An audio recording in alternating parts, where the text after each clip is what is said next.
The streets of Clyron Prime were alive with noise and color.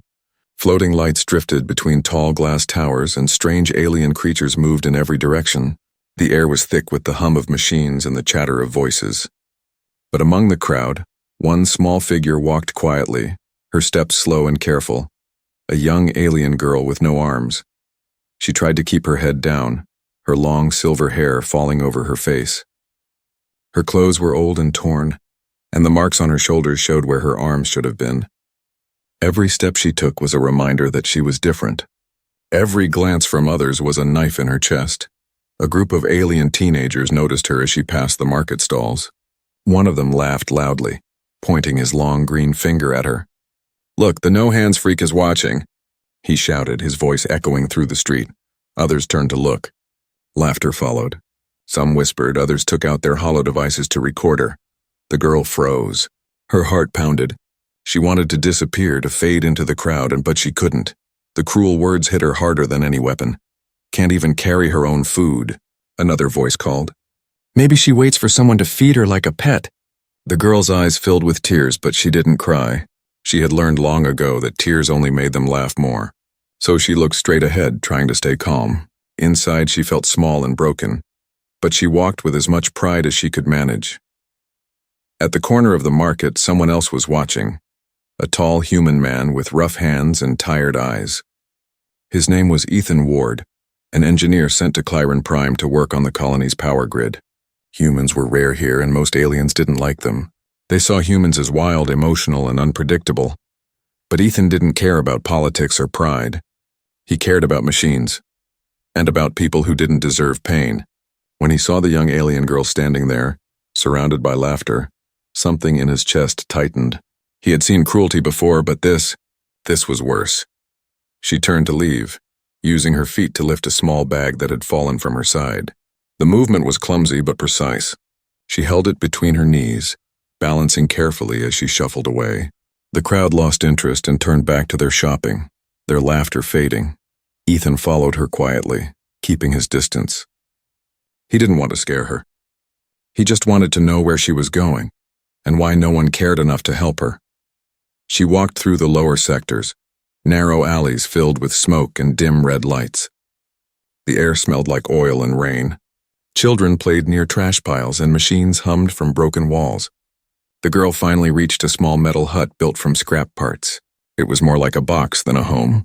She pushed the door open with her foot and went inside. Through the cracks, Ethan could see her move around carefully, using her feet to open containers to pick up things to clean. Every motion showed years of practice of surviving alone. Inside, her home was filled with small drawings on the wall, pictures made with her toes. The drawings were rough but full of life. Flying birds, stars, and strange shapes that looked like arms reaching for the sky. Ethan felt something he hadn't felt in years, pity mixed with respect. She wasn't weak. She wasn't useless. She was surviving in a world that mocked her. He stood there for a long time, watching the faint glow from her home. The sound of her quiet humming reached his ears, a small, gentle tune that reminded him of Earth. That night, heavy rain began to fall. The sound of thunder echoed across the metal roofs. Ethan saw the girl trying to block a leak in her roof with her feet, struggling as the water poured in. Without thinking, he moved closer, staying silent. He found a few spare metal sheets near the alley and climbed up to her roof. Working quickly, he sealed the leak and left a small package near her door, a food ration still warm. Then he disappeared into the shadows before she could see him. Inside, the girl stopped working. She had heard something, a soft sound like footsteps. She looked at the door, confused. Slowly, she opened it with her foot and saw the small package lying there. Her heart pounded. She looked around, but no one was there. The rain had washed away any trace of who left it. She brought the food inside and stared at it for a long time. "Why?" she whispered softly to herself. No one had ever given her anything before. For the first time in a long while, she smiled. Just a small smile, weak but real. From across the street, Ethan watched through the rain. His coat was soaked, but he didn't move. He looked at the small light shining from her window and said quietly to himself, "No one deserves to be laughed at for being different." He turned away, heading back to his workshop. His mind was already racing with ideas and sketches, designs, possibilities. In his world, broken things were just waiting to be rebuilt, and tonight, he had found something worth rebuilding, not a machine, but a life. The next morning, the sun rose weakly over the city of Clyron Prime. The light struggled to pierce through the smoky air and metal towers. Life continued as usual, loud, busy, uncaring. But in one small corner of the city, a little hut stood quietly, patched together with scrap and hope. Inside it lived the armless alien girl, the one everyone mocked and the one Ethan couldn't stop thinking about. She woke up to the soft dripping of water from the corner of her roof. Her feet reached out automatically, pulling a cracked bowl closer to catch the drops. Every movement she made had a strange beauty, graceful but filled with effort. She had trained her body to do what others used hands for, but no matter how skilled she became, it never stopped hurting to be called a freak. As the weak morning light touched the walls, she noticed something near the door, the empty wrapper from last night's food pack. She stared at it for a long moment. Someone had left it there. Someone kind. That thought made her chest feel warm. She whispered to herself, "Who are you?" But she knew no answer would come. So she went back to her day. Using her toes, she opened a small wooden box and pulled out a thin piece of metal, her only mirror. The reflection showed a tired face too young for so much pain. "Today will be better," she murmured, though she didn't really believe it. Meanwhile, across the sector, Ethan sat in his workshop surrounded by wires, tools, and mechanical parts. His mind wasn't on his job today. Every time he tried to focus on the colony's blueprints, he saw her face, quiet, determined, full of silent strength. He couldn't shake it off. He picked up a small sketch pad and began drawing without realizing it. The outline looked like two arms, delicate but strong, made of shining alloy. He frowned. "What am I doing?" he muttered, then smiled faintly. "Maybe something good." By afternoon, he found himself walking again toward the lower streets. He told himself it was just curiosity, but deep down he knew it was more. The world had taken everything from that girl. Maybe he could give something back. He reached her hut quietly and watched from a distance. Inside, the girl was painting with her toes, small images of the sky, the stars, and a pair of arms reaching out. Her paints were just colored dust mixed with water, but her imagination gave them life. Ethan felt his throat tighten. She wasn't broken. She was brilliant. Alone, she had built her own world with nothing but her feet and courage. Then a sudden sound broke the moment, a loud crash. The roof caved slightly and she jumped back. The rain from last night had weakened the structure. She tried to push a heavy metal sheet back into place, but her legs trembled. Without arms, the task was almost impossible. Ethan couldn't stand still anymore. He rushed forward and caught the falling sheet before it hit her. The girl gasped and stumbled backward, eyes wide with fear. "It's okay," Ethan said softly, his voice calm and deep. "I'm not here to hurt you." She stared at him, a human, tall and strange, his skin pale under the dusty light. No one had ever come inside her home before. "Why?" she asked quietly. "Why help me?" Ethan hesitated, then said the only truth that came to mind. "Because I couldn't just watch you struggle." She blinked, confused by the kindness. On this planet, kindness was rare, especially toward her kind. "People laugh," she said in a small voice. "They call me things." "I know," Ethan replied. "I heard them." That silence that followed was heavy, filled with memories neither wanted to speak about. Then Ethan carefully set the roof back, sealing the crack with a strip of metal. "There, it'll hold for a while." She lowered her gaze, unsure how to thank him. "I don't have money," she whispered. He shook his head. "I didn't do it for money."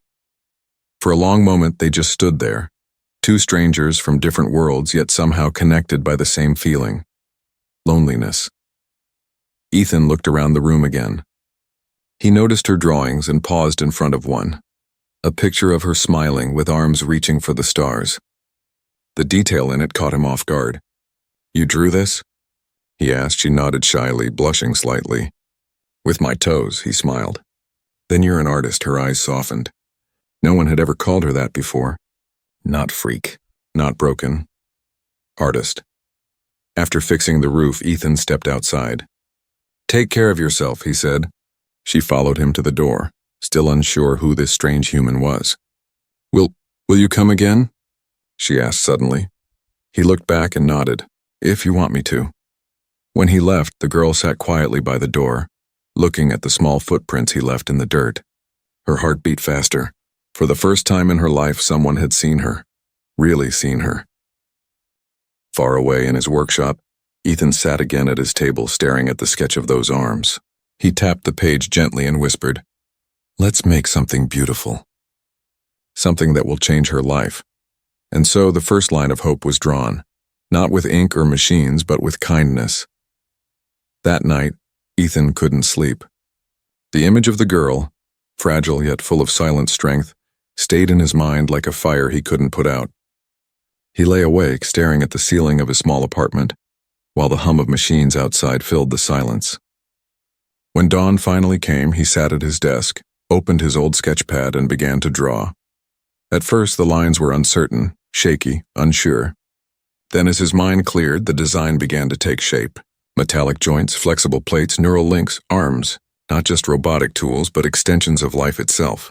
He wanted them to move like real limbs, to feel touch, warmth, pressure. This could work, he whispered to himself. It has to. At the repair factory the next morning, Ethan's colleagues noticed something strange. He worked faster than usual, his mind clearly somewhere else. Sparks flew as he welded circuits, his eyes sharper than ever. An alien worker named Vorik leaned close. "You look obsessed human. What are you building?" Ethan didn't look up. "Something that matters." Vorik laughed, a deep metallic sound. "You humans always chase emotions. It will only hurt you here." But Ethan didn't respond. He didn't care. His focus was fixed on a single purpose: the girl. By nightfall, he sat in his private workshop.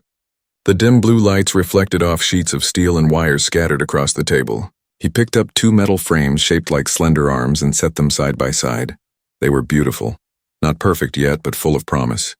Each finger was made of light alloy, flexible and strong. The wrist joints could bend and rotate like living tissue. But the challenge wasn't the structure, it was connection. How to link them to her nerves. How to make her feel them. He stared at the pieces for hours until the answer came. Bioneural interface gel, a rare technology used only in military exosuits. Dangerous to use without permission, but Ethan wasn't thinking about laws anymore. "This isn't for war," he muttered. "It's for life." He reached for his communicator and sent a coded message to an old friend stationed at the research bay. "Need neurogel. Don't ask why." Minutes later, the reply came. "You'll owe me one, Ward, big one," he smiled. "I'll take it." Days passed in silence. Each night, he tested new versions of the prosthetic arms. The first attempt overheated. The second broke apart when moved. The third nearly exploded. Still, he didn't stop. His hands were burned, his eyes bloodshot, but he kept building. With each failure, the design became stronger, smoother, closer to what he imagined. During the day, he sometimes returned to the girl's neighborhood, always watching from a distance. She didn't see him. She didn't know that somewhere out there, a stranger was creating a miracle for her. He saw her helping a small child lift a box with her feet, and when she smiled, it made his long nights worth it. She deserves better than pity, he told himself. She deserves power. One evening, a group of aliens entered his workshop uninvited, engineers from the Central Guild. They stared at the half-built arms on his desk. "What is this, human?" their leader demanded. "Unauthorized tech? You know our rules," Ethan stood straight. "It's a personal project," they laughed. "For what purpose? To build toys? Or to help that defective creature in the slums?" The word defective made Ethan's jaw tighten. "Her name's not defective. She's alive, and she's better than any of you." The leader's eyes glowed with anger. "You think your kind can decide what is pure or not? You are guests here, human. Don't play God." But Ethan didn't back down. "Someone has to."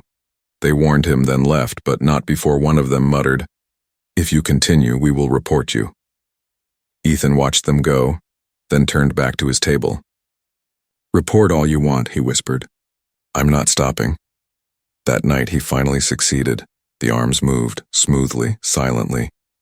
Each finger responded to the neural impulses from his test device. When he connected the gel line, the system lit up, glowing softly like a heartbeat. He lifted one of the arms and whispered, "You're ready." Outside his window, the rain began to fall again, the same kind of rain that had soaked him the night he found her. He took it as a sign. Tomorrow he would return to her hut. Tomorrow he would show her what hope looked like. He imagined her face, on that cautious look, those shy eyes, and for the first time in years, Ethan felt truly alive. Far across the city, the girl sat in her hut looking at the stars. She whispered quietly to herself, "Somewhere out there, someone cares." She didn't know how right she was, because at that very moment, in a small workshop full of sparks and dreams, a human had just changed her fate forever. A cold mist rolled across the lower sectors of Clyron Prime. The air smelled of metal and rain, and neon signs flickered weakly through the fog. Ethan walked quietly through the narrow streets carrying a small metal case close to his chest. Inside it rested two shining mechanical arms, his greatest creation, his sleepless nights made solid. He reached the girl's hut just as the first drops of rain began to fall. The same roof he had fixed still held strong. Light leaked faintly through the cracks. He paused outside, heart pounding. What if she was afraid of him? What if she refused? But then he heard a soft hum, her voice singing to herself, and his fear melted into resolve. He knocked gently on the metal door. There was silence. Then cautious footsteps. The door creaked open and a pair of bright, curious eyes appeared from the shadows. "You," she whispered. Ethan smiled. "It's me. May I come in?" She hesitated, then nodded slowly and stepped back to let him inside. The hut was small, warm and filled with her drawings. Some showed creatures flying. Some showed hands, arms, touching the stars. Ethan looked at them and smiled. "You dream big." She tilted her head, unsure what he meant. "Dreams are free," she said softly. "No one can take them." Ethan nodded. "You're right. But maybe some dreams don't have to stay drawings." He opened the metal case. Inside, the silver arms shimmered in the dim light. Smooth, jointed, beautiful. The girl's eyes widened in disbelief. "What are those?" she whispered. "Yours," Ethan said simply. She froze, unable to breathe. For a long moment, she just stared at them, afraid to hope. "Mine? You mean they can move?" He nodded. "They can do more than move. They can feel." Her heart raced. She wanted to believe him, but her voice trembled. "Why would you do this for me?" "Because someone should have," he said quietly. "And because I can." He showed her how they worked, how the metal nerves would connect to her shoulders, how the gel interface would read her thoughts. Each movement was gentle, patient. She flinched when he reached for her, but he only smiled. "It's all right. Trust me." She nodded nervously. Her body trembled as he prepared the connection points. The air filled with a soft electric hum. When the first neural link touched her skin, a spark of light flashed through the air.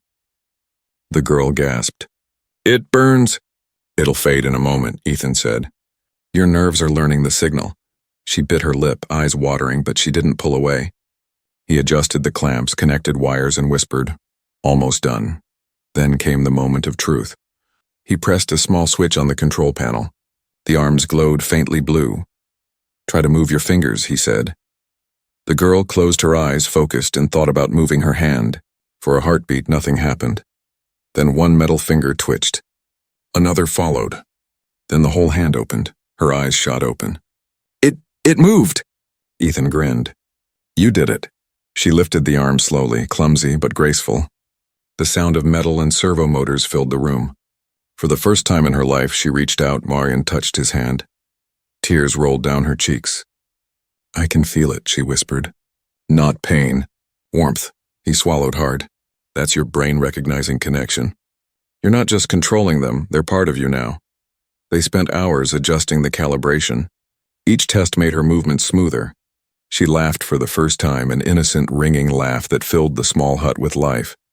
But joy never lasted long in Clyron Prime. A loud crash came from outside. The door burst open, and several alien officers stormed in, their armor flashing red. "Human!" one barked. "You were warned." Ethan stepped in front of the girl. "She's done nothing wrong." "You broke our laws," the officer growled.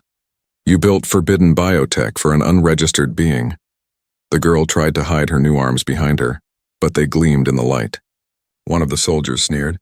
"Look at her, unnatural." Ethan's voice was calm but firm.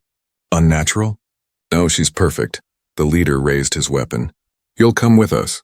Both of you." The girl's new hands clenched tightly, trembling. "Don't hurt him." she said, her voice shaking but fierce. Stay back, Ethan warned her quietly. He reached for his toolkit. Not a weapon, but something far more dangerous in the wrong hands. The officers moved forward. Ethan's eyes darted to the narrow alley behind the hut. Escape. He grabbed her wrist gently. Run, he whispered. I can't. Yes, you can, he said, meeting her eyes. You have arms now. For a second she stared at him, then she moved. The two darted out through the back door just as a plasma bolt struck the wall, leaving a smoking scar. They ran into the rain, through alleys filled with steam and flashing lights. She stumbled, unused to her new limbs, but Ethan caught her. You're doing fine! Behind them, the alien guards shouted and fired. Sparks exploded across the wet metal walls. They kept running until the sounds faded. Both of them fell against a wall, breathing hard. The rain poured over them, washing the fear and dust away. The girl looked at her hands, trembling, shining under the rain. They tried to take them away, she whispered. Ethan looked at her, his voice steady. Then we'll make sure no one ever can. And under the storm's cold light, her new arms flexed, strong, alive, unstoppable. But in the distance, the alarm sirens began to wail. The city had just declared them fugitives. Rain poured like 1,000 tears from the iron-gray sky, drumming against the rooftops of Clyron Prime. Neon lights flickered weakly through the mist, painting streaks of color across the wet ground as Ethan and the alien girl ran through the narrow alleys. Their breaths came fast, their footsteps splashing through puddles. The city, once just background noise, now hunted them. Behind them, alarms echoed. Metallic voices shouted orders. The soldiers were closing in. Keep moving, Ethan called, grabbing her hand. The new hand she had just learned to control. It was warm and trembling, the synthetic fingers gripping his tightly. Her voice shook. They'll catch us. Not if we reach the old docks, he said. No scanners work there. They darted through a maze of steel corridors until they reached a bridge overlooking the industrial canals. Steam hissed from the pipes below. The air was thick and hot. But then through the fog came the glowing eyes of armored guards. Dozens of them, the girl froze. There's too many! Ethan's mind raced. He had no weapon, just his engineering tools and his will. But he had something they didn't, her. He turned to her. Listen to me. You're stronger than you think. Those arms can do more than lift. They can protect. She looked at him, panic and disbelief mixing in her eyes. I don't know how to fight. You don't need to know, he said softly. You just need to try. The soldiers raised their rifles. A voice thundered through a speaker. Human engineer, surrender. Return the prototype. The girl is property of the guild.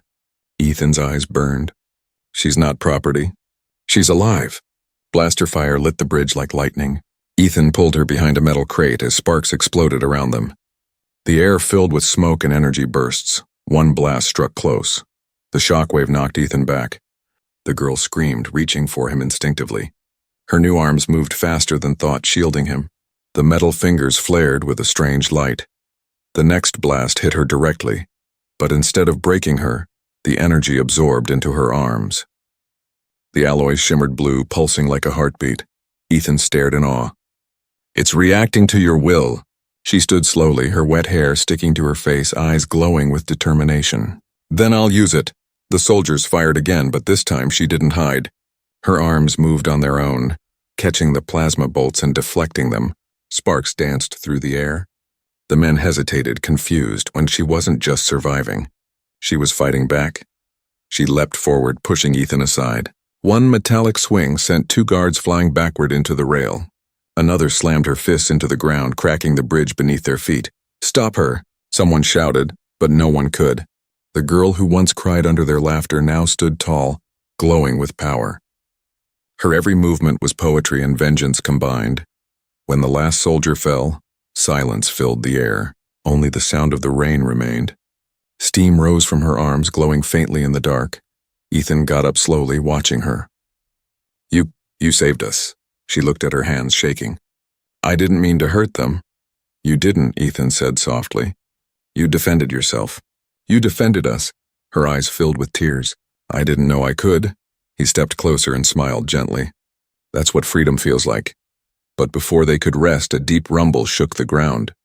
Massive hovercrafts appeared above, their lights scanning the ruins of the bridge. Ethan's expression hardened. We have to move. They ran toward the lower docks, hiding behind cargo containers. The girl's arms flickered with low power, the energy nearly spent. Ethan checked her wrist panel. The core's overheating. You need rest. She shook her head. We can't stop now, he sighed. You're just like me, stubborn. For the first time, she smiled faintly. Maybe you built that into me. They slipped into an abandoned tunnel beneath the docks. Inside, the air was damp and cold, filled with old machinery and dripping pipes. Ethan found a small control room and sealed the door. Outside, searchlights swept the streets. The sound of drones buzzed above. The girl sat on the floor, exhausted. Her arms dimmed, metal plates steaming from the heat. She looked up at Ethan. They'll never stop chasing us, will they? He sat beside her. No, not until they understand what you represent. What do I represent? Ethan looked at her with pride. The truth, that even the broken can become stronger than anyone imagined. Her gaze softened. Then we'll make them see it. Ethan nodded. Together. The night passed slowly. In the quiet of the tunnel, she tested her fingers again, small sparks lighting the darkness. Ethan watched her, thinking of how far she had come. From a lonely girl mocked by strangers to someone powerful enough to shake a city. But he also knew what was coming. The guild would not forgive rebellion. They would call it an uprising, a threat to their order. And maybe it was. Because somewhere above, across the neon skies, whispers had already begun. The armless girl has risen. The human made her a weapon.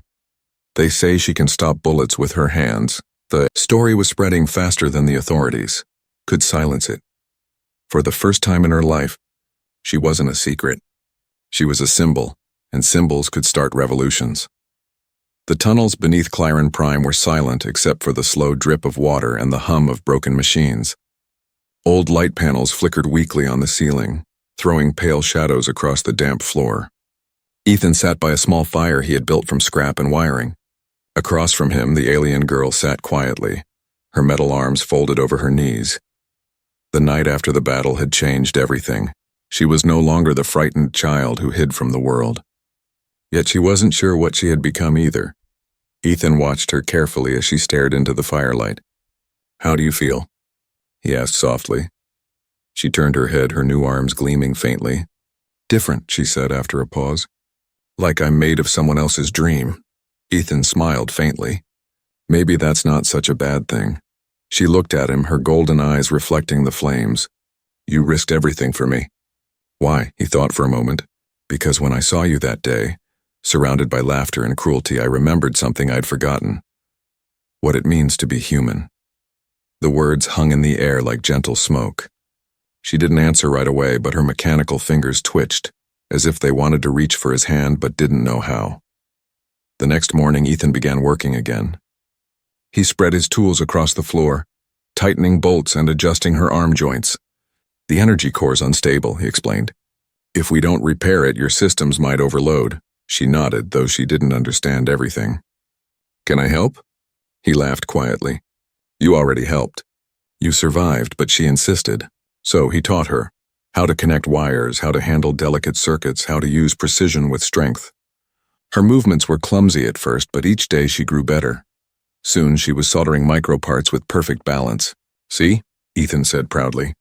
You've got the hands of an engineer. She smiled, soft and shy. You gave me hands. I only used them. As days passed, their hiding place began to feel like a small world of their own. They shared food, stories, and laughter. She told him about her childhood, how her parents abandoned her at birth believing she was cursed, how she learned to live using her feet and teeth, how the world taught her shame before she even knew her name. And Ethan listened, really listened. You were never cursed, he said. You were strong before I even met you. One night, a storm raged above them. The sound of thunder echoed through the tunnels like angry gods. She shivered beside the fire. They'll find us soon, won't they? Maybe, Ethan said. But we'll be ready.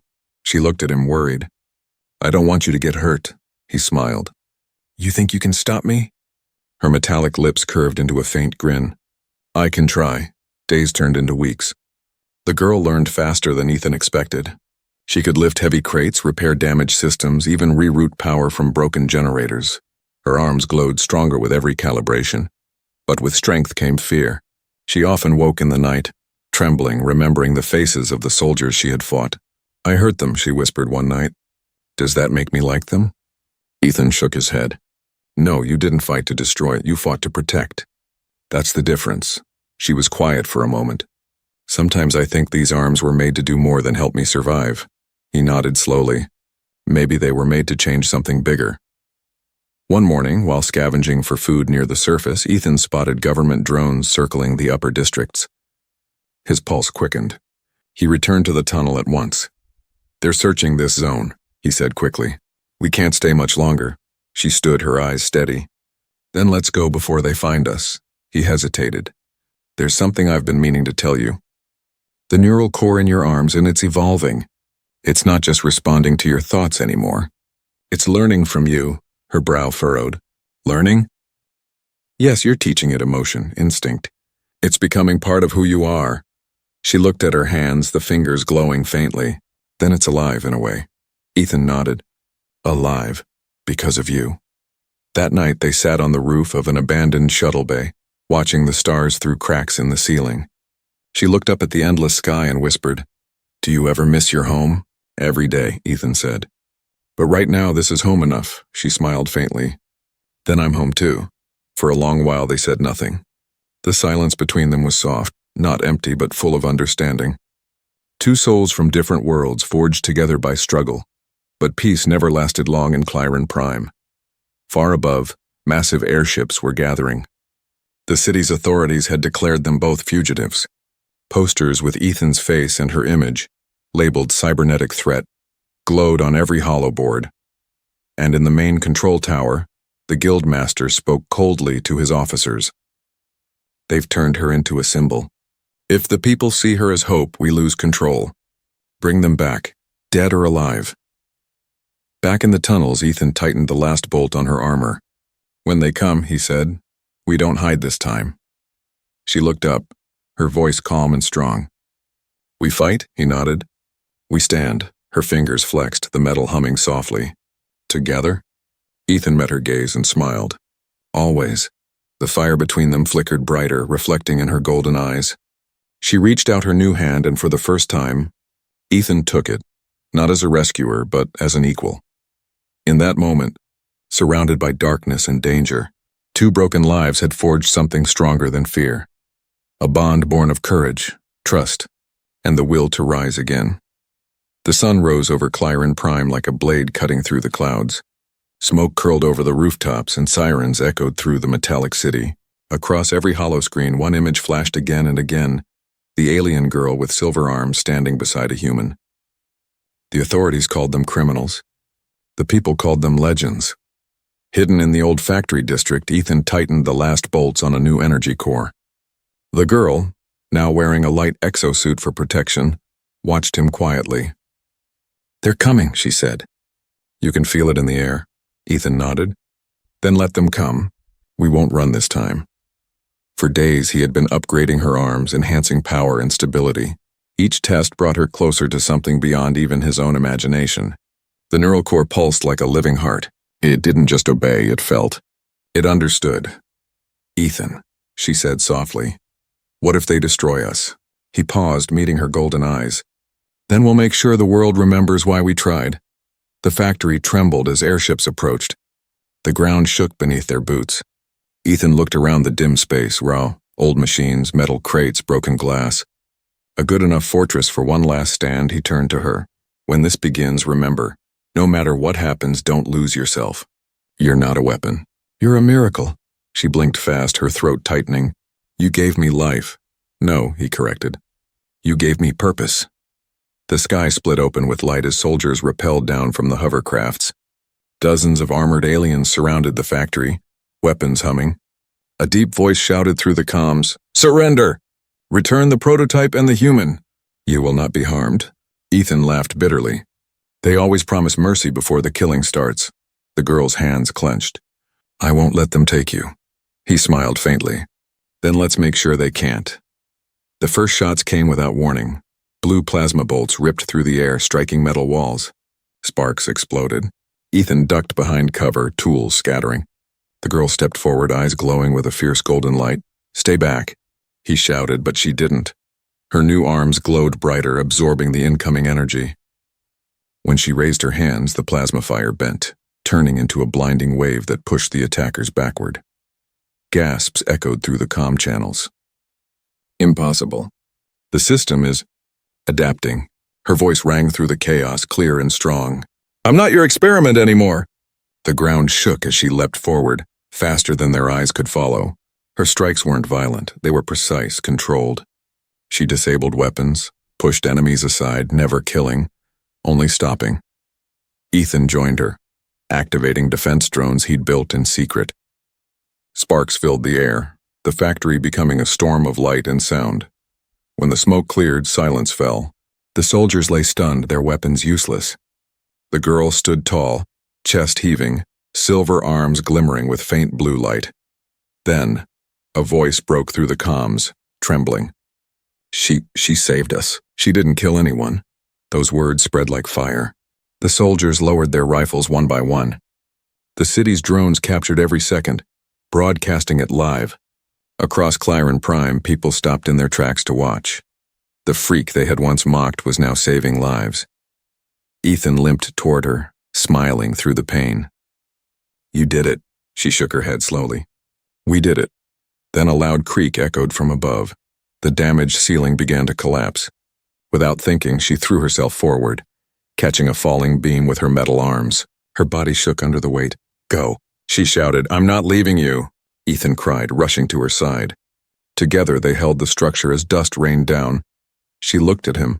A single tear ran down her cheek, mixing with the grime. "You once fixed my roof. I guess it's my turn now," he laughed weakly. "Always fixing things." The last of the ceiling gave way, but the emergency systems finally triggered, sealing the collapse. They fell to the floor, coughing but alive. Outside, the citizens who had gathered began to cheer. Word spread fast. The human and the armless girl had saved everyone inside. Hours later, med drones arrived. Ethan was taken for treatment, but the girl refused to leave his side. When reporters asked her name, she simply said, "I don't have one, but I'll earn one soon." The broadcast reached billions. Across the stars, people saw not a freak, but a survivor. Weeks passed. Peace slowly returned to Claren Prime. The city rebuilt what had been lost, but something new had changed in the people's hearts. The guild dissolved its ban on bioengineering. Ethan was offered a seat on the new science council, but he refused. "I've done enough building for one lifetime," he said. The girl, now wearing a cloak over her mechanical arms, opened a small workshop in the lower sectors. A simple sign hung above the door, "Rebuilders of Hope." Every day people came, the sick, the injured, the forgotten, and with her silver hands, she gave them back what the world had taken. One evening, as the sun set over the city, she stood outside the workshop, looking at the horizon. Ethan joined her, older, limping slightly but smiling. "You've changed the world," he said. She looked at her hands. Hands once mocked, now blessed. "No," she whispered. "We just reminded it how to care." They stood in silence as the city lights flickered on, not harsh or cold anymore, but warm, golden, alive, and from that day on, the people no longer called her the no-hands freak. They called her the Angel of Steel, the first of her kind born not from perfection, but from compassion.